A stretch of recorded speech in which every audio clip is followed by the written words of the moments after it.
अस्सलाम वालेकुम। आज मैं बनाऊंगी पोटैटो पैनकेक, कुछ डिफरेंट सी रेसिपी। सबसे पहले मैंने बॉयल आलू लिए हैं और इनको अच्छे से मैश कर लेना है। बहुत फ़ाइन मैश होना चाहिए और बहुत अच्छे से मैश करने के बाद इसमें मैं डालूंगी एक अंडा।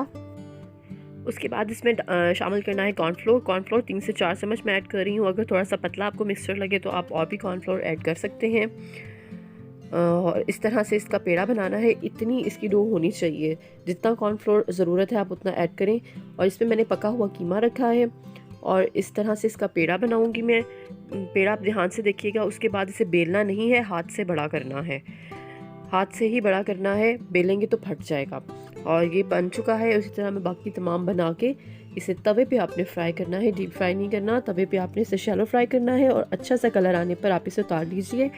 तो इस रमज़ान में ट्राई कीजिए कुछ नया, पोटैटो पैनकेक। अल्लाह हाफ़िज़।